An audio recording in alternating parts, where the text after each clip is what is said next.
Good afternoon, New Me Nation, episode 9. We're wrapping up another fantastic day of New Minds TV. Once again, the lineup was fantastic. And even if you did not catch everything live, the beauty of New Minds TV is that you are able to go back and catch anything and everything from the database, from the rapidly growing database of very cool episodes over on newminds.tv. Okay, so a couple of exciting things I want to announce on the front of the show today. First of all, Steam in Espanol, Steam in Spanish every day at noon has been happening since the very beginning. So we're already 9 episodes in. The projects keep getting cooler and cooler. Week 1, Miss Catalina focused on art. This week it's been science and Sir Isaac Newton. Today they made a Newton disc. It's an optical illusion where the colors of the rainbow spin, creating that prism effect. Yesterday, Wednesday, we added Steam in Arabic. For New Minds has connections and teachers and students and families all over planet Earth, including in the Middle East. So we're very happy to release New Minds Steam in Arabic. It's going to be Wednesdays and Fridays at 8 a.m. U.S. Central. It's about 3 p.m. Lebanon time. And, that time slot will vary throughout the Middle East. Also, launching tomorrow, premiering tomorrow, is our pre-STEAM Explorer sessions, pre-K. So we have a fantastic team of inspirators in Austin, Texas, and they are specialists in that pre-K realm. And tomorrow afternoon at 1 o'clock, running simultaneously with the Dungeonverse session that Mr. Adam does, will be over on the New Minds Austin Facebook channel, pre-K STEAM. Might be a perfect time for mom and or dad to take a little break. Well, not really a break, because you're probably going to want to get in there with them and do some pre-K STEAM. But it's fantastic. We're super excited to launch our pre-K program. That was kind of like the one, I don't want to say the only gap so far, because the programming is growing rapidly. But one of the key gaps between our majority of our current programming in the 3D world and what we had done on New Minds TV, we were missing that pre-K piece, so we're super excited to get that out to you. So who knows what's next? It all depends on the feedback that we get from you, the kind of momentum that we get, and all the exciting things happening so fast and yet so slowly. Is anyone else getting that paradox? I'm going to pause for a little moment of kind of personal reflection. Is anyone else feeling the paradox of everything moving so fast? Like the news cycle, literally, the situation on the ground changes hourly. But at the same time, everything has kind of slowed down. It's like in some ways we're going slow motion, in some ways we're accelerated. It's interesting, I was reading an article this week about how a lot of people are saying that the Gen Xers, my generation, the Gen Xers, are probably the generation handling this the best for some reason, or at least in the most smooth way. They theorize that it's perhaps because Gen X, we're the only generation right now alive that is very comfortable and fluid in technology, but at the very same moment, we remember life, we remember a world pre-technology. So it's kind of like we're able to straddle and weave in and out. A lot of us were what they call latchkey kids. Growing up, both parents were working, so we got home, we had a key in our backpack or under the mat, we got in, made ourselves a snack, watched Scooby-Doo or whatever it might have been, the Inspector Gadget I remember watching every day, and took care of ourselves. In other words, we're kind of like the self-management generation in a way. It's interesting, and that's not to downplay any other generation. I just thought it's an interesting observation of this paradoxical moment that we're in, right? Where we're having to navigate new waters here and draw on strengths that each of us have and experiences. Hello, we've got a few friends on. We've got Rana from Lebanon on. In fact, Rana is our inspirator who's going to be doing tomorrow morning's Steam in Arabic session. We've got some other New Minds friends. Mr. Dorian himself, the Steam King. Mr. Dorian, the Steam King. Miss Janet. I'm glad Miss Janet has tuned in because I'm going to refer to her in just a minute when we talk about some parenting techniques. Okay, so what I want to do today, just another 5 minutes or so, what I want to do today is just continue my discussion from the last couple of sessions. If this is your jam, if kind of like self-development is your jam, then I really recommend you just kind of go back, maybe all the way back to episode 6. Go 6, 7, 8, 9, get today's in. It's almost like a little series that if you piece them together, you got yourself a little workshop. So here's the deal. We're talking about your elements. And, without going over it all, because you can go back to the video, basically it's this space where your passions and your talents are intersected, and it's when you're most alive, it's when you're in flow, it's when you're fulfilled, it's when you have the highest chance of success in whatever endeavor you have in life.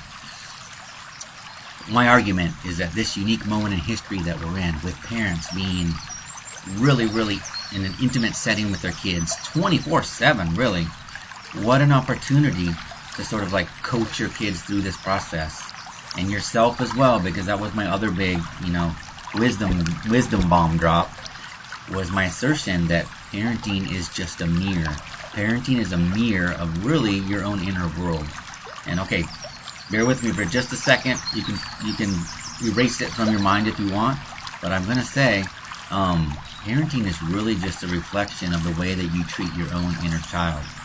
It's true. We have little 5-year-olds inside us all the time, okay? The more connected we are with that 5-year-old, the more empathy we're able to generate for kids. And as parents, that's really important. So that's my argument, is that this is a moment, a unique moment in history where parents have this chance to really observe their kids and, see, what might be those areas of special aptitude, special potential that you could coach them through. So what we're going to do is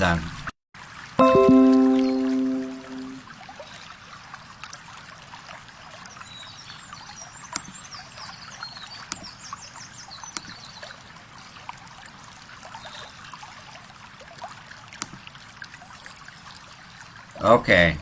All right, if you're still with me, I apologize for that. I had my first kind of Wi-Fi glitch of New Minds TV era. It looked like my Wi-Fi had blinked out for just a moment, but I think I'm back. I think I'm back. There's a little delay between my presentation here on the live and what I see, what you're seeing.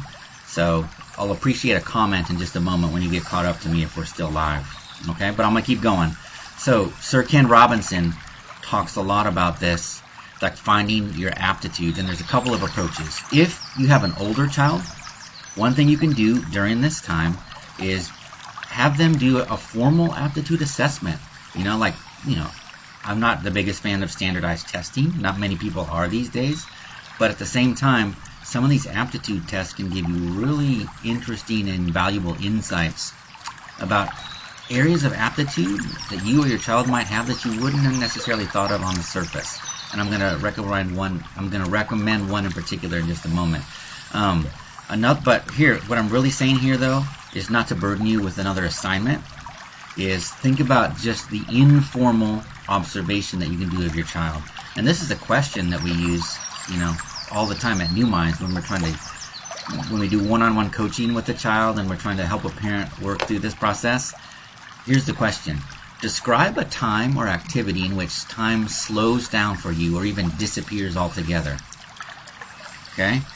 That is really important, that sensation of kind of time skipping, because it's one indication that you are in or near flow state. And that's a research state in the field of psychology. There's a psychologist named Mikhail Csikszentmihalyi. That's really how you say it, but don't try to spell it from that. University of Chicago. He spent years researching this flow state. He even has a book called Flow, which if you're a psychology nerd, I really recommend. But anyhow, that's really what I'm saying here, is use this time to observe your child. Your schedules, I know you started off and you implemented this really rigid, specific daily schedule, and day by day that's been eroding. Absolutely natural, by the way. That entropy is totally natural. So as you're in this weird in-between state, what I'm saying is use this opportunity to just observe and see when do they seem to be in that flow state where time is kind of disappearing. It's fascinating. Okay, now I promised I'd give you at least one reference for a formal. If you have an older child, and a lot of us, speaking of Gen Xers and other generations, a lot of us may remember growing up in school and taking the Clifton Strengths Finder. That thing is still around, okay? And if you just Google Clifton Strengths Finder, they have a new version, recently updated. It's not free, but it's kind of like one of those well-researched, well-developed aptitude tests that is available, and give you some good insighted information you can add to your database of understanding about your child, and take it yourself as well. But again, that's going to be for the older kids. So really what I'm emphasizing here is the informal observation of your kids. When are they kind of in that natural flow state? Keep a journal.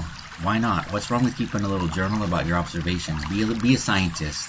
Use this time as a laboratory and see what you got. But if you do have older kids, or even for yourself, think about taking this. Now, but here's what it really comes down to. And we're really getting into my wheelhouse now as well. And Ken Robinson, the same guy who we're talking about here, who developed this theory of the element, says that it's really, really important to have a foundation of relaxation. And, there's all kinds of scientific and neurological reasons why we can talk about this. But the basic is this. When our sympathetic nervous system is triggered, in other words, our fight or flight, certain parts of our brain are actually diminished. And we're just designed that way. If we have to run from a tiger, we don't necessarily have to do mathematical reasoning or create poetry or do calculus, right? So our energy of our body and our brain is funneled to areas of our system that are going to help us survive that tiger, right? We're not being chased by a tiger, but we are triggered. In fact, this whole crisis has us all on edge with our sympathetic nervous system triggered way too much. So here's what we need to do. We need to really pull out our bag of tools for ways to trigger the opposite, which is the parasympathetic nervous system. That's relaxation. So Sir Ken Robinson wrote his book and his theory of the element years ago, way before the COVID-19 crisis. But he was saying the same thing, that if you really want to get in tune with your flow state, with your deep aptitudes, and start moving towards your ikigai, you have to relax. You just have to turn on those parts of your brain that are kind of like guiding you. Thank you for the reinforcement, Wadad. Wadad likes the topic. I know you, and I know you love it. That's awesome. Okay. So, and let's talk just a little bit about some of the scientific facts about the benefits of relaxation. We don't even have to call it meditation. Personally, old school meditation is my gig. I love it. And I do it every day, but I know for a lot of people, it's helpful to talk about it in terms of just broader relaxation. And there's so many tools out there to do it. So increased attention. And in a school setting, attendance and grades go up. Overcoming outside trauma, improved mental health, self-awareness and self-regulation. In other sessions with Miss Kristen on New Minds TV and with Mr. Justin in the morning on New Minds TV, we've talked about emotional intelligence, about emotional self-regulation. That all gets a major bump when you have the ability to relax. And then just general social emotional development. Okay? So let's get specific. The last couple of minutes here of today's close, I just want to get specific. Now, here's the beautiful thing. Relaxation, mindfulness, meditation, these are things that are trending and becoming more and more mainstream, which means everyone has access to this in a way that's safe for them, right? Like not everybody likes to go deep and esoteric and get into those ancient practices the way they were originally designed. That's okay. There are adaptations in different forms available out there for everybody. I like this chart. It's called How to Relax Fast, right? It's kind of a paradox. Quick, relax, right? But so binaural beats, some people respond really well to sound. And if you go out on YouTube for absolutely free, you can search binaural beats. And there's other different threads out there on YouTube of different frequencies and things like that are designed to trigger relaxation, to trigger the parasympathetic nervous system. Even just having that playing in the background as your kid is doing his or her homeschooling could be helpful, right? Nature. I know that's a little bit limited for a lot of us right now, but nature, in Japan, they're doing all this research on forest bathing. They're calling it forest bathing. Just the act of walking through a forest triggers biochemical reactions in us that increase relaxation. It's amazing. Deep breathing, imagery, journaling. Don't neglect journaling, the power of funneling emotions and other things through the power of the pen, right? And verbal expression, that can be really powerful as well. And finally, I want to point to two apps here. The Headspace and Calm are two apps out there in the app world, available in both Android and Apple world, whichever one is your jam. And they're both very good, accessible, safe tools with guided meditations for relaxation. I've personally tested out Headspace quite a bit, and I love it. And I told you I was going to refer to Miss Janet. Miss Janet, one of our New Minds team members, she swears by Calm, which is another meditation app, and they have different subgenres within Calm. If you have a particular thing you want to work through, very, very friendly, very safe. You can do it in the morning, you can do it at night, you can do it both, or you can do it sometime during the day when you carve out your relaxation time. Okay, so those are good for you to get that parasympathetic nervous system triggered, or for your child. Okay, and finally, another thing I want to show you guys is there are lots of techniques out there for, inducing relaxation. It doesn't have to be a fancy app. It doesn't have to be some really, crazy esoteric practice. Like I said, I love that stuff. But what I want to put out there are easy, simple tools that anyone can grab. So there's this one practice called box breathing. Okay. Oops. Back there. Okay. And box breathing looks like you can't see. Let me see if I can move that up. What I want to show you is a good way to do this box breathing technique with the kiddos is actually, I'm going to jump over to YouTube. Okay. And you can see I was listening to one of those specific frequencies as I was working this morning. I'm going to type in box breathing, and there are some really cool animations out there that are very kid friendly. Okay. Personally, this circular one is really good. So I'm going to go ahead and click on it. And basically you just inhale, hold, exhale, hold, inhale, hold, etc. Right? What a fantastic and easy tool that kind of guides you breath by breath. And there's something about the box breathing technique where you hold between the exhale and inhale and vice versa that just triggers that parasympathetic nervous system and that relaxation response. So I might even recommend doing that before you start your homeschool day with your child. So Miss Kristen, she says, yes, we did this morning in Parent Power Hour. We're so in sync. Yes, we are. And she even spelled in sync like the boy band, right? Speaking of Gen X. So yeah, absolutely. Because it's not a coincidence that Miss Kristen brought that up with the parents, and I'm bringing it up again now for you and your child. It's powerful. So think about trying that. Let us know how it goes for you. I think I'm going to wrap it up right there. Again, we're working on the technology. It's getting better and better every time. I'm going to get back. I like to close out with me on the screen. So let's get back to that. So I want to thank you for kind of like taking this ride again today. Like I said, today was just one piece of a larger thread. So I recommend, if you like this, if this was useful, I recommend going back to episode 6 and watching up through to today. And tomorrow we'll kind of cap off this thread by finishing up this concept of the element. Again, newminds.tv is where you can find all this stuff saved and stored. Thanks for tuning in. It's real inspired learning for kids and for parents. And remember, parents and kids, you got to follow your passion, you got to nurture it, and it will become your talent.